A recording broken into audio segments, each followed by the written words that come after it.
ఏం తల్లుడు మరీ గంత అభిమానం చేస్తున్నావు నా బిడ్డను. ఆమె చేసే పని ఆమె చేస్తుంది, ఇంటికాడ ఉంటుంది. అది చేసే పనులు అది చేస్తుందా? అది చేసే పనులు కూడా నేనే చేస్తున్నా ఇజ్జత్కి. దానికి ఇట్లా వెనకేసుకొచ్చి గిట్లా తయారు చేసిరు.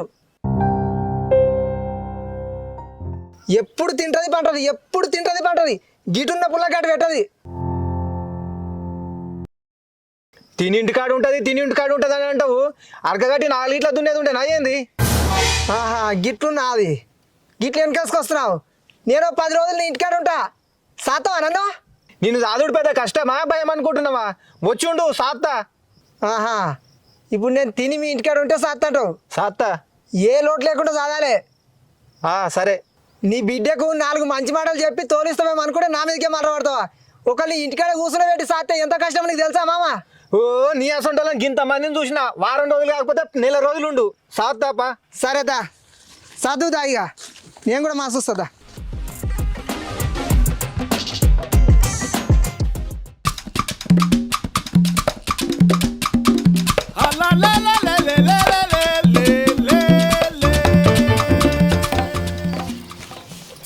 ఏ మంచిపోతే ఏ వదుతున్నా కదా మళ్ళా.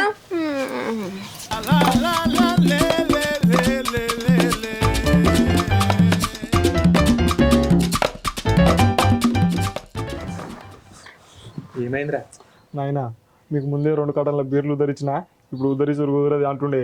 బీర్లు ఇస్తలేడే, నా మీదకి పంచకి వస్తుండే. ఇంకా ఏమైందమ్మా? స్ట్రాంగ్ బీజ్ ఏమంటే లైట్ బీజ్ వేసి ఒకసారికి అయిపోయి ఇంకా సాత్తా పొడుస్తాంటి. Mutton ముక్కలేదు, beer సుక్కలేదు. తీసుకురాబా. అల్లుని చూసుకునే పద్ధతి ఇదేనా మామ? ఇంకా గింత మందిని చూసినా నేతలోడికి. అల్లుడు 10 రోజుల కోలే మమ్మల్ని పనికే పోనిస్తలేవు. అయితే ఉన్న పైసలు పెట్టి తెస్తుంది, ఉద్దర 2 కాటన్లు తెస్తుంది. ఇక ఉద్దరు ఇమ్మంటే ఎవరు ఇస్తలేరు. 7 కేజీ తీసుకురావాలి అల్లుడు. మీ ఇంటికి మీరు వరి. ఎన్ని రోజులు ఉంటారు మా ఇంటికాడ తినుకుంటా? పెట్టలేక మాకు యాస్టకి వస్తుంది. సపరేట్గా మీ ఇంటికి మీకురి. ఏదో మాట వరుసకు 10 రోజులు ఉంటారని అంటే 10 రోజుల నుంచి మమ్మల్ని పనికి పోనిస్తలేవు. ఇక తాగుడికి ఎత్తున్నావు, తానే తాగా అంటివి కదా. ఇక తాగుతూనే ఉండవు. ఈ మటన్లు కావాలి, చికెన్లు కావాలి, తాగుడు కావాలి. ఇక 7 కేజీ వస్తాయి పైసలు. పోరి మీ ఇంటికి మూరు. ఏం మామా కోపం వస్తుందా? నేను తీటలేసిన మీ ఇంటికాడ. నువ్వు 10 రోజులకే బీర్లు చికెన్లు చేస్తే నీకు గింత ఆశ వస్తే నీ బిడ్డ ఏది తెమ్మంటే అది తెస్తా. అయినా పని చేయదు, కూర్చుని తింటుంది. మరి నాకెంత కోపం రావాలి మామ?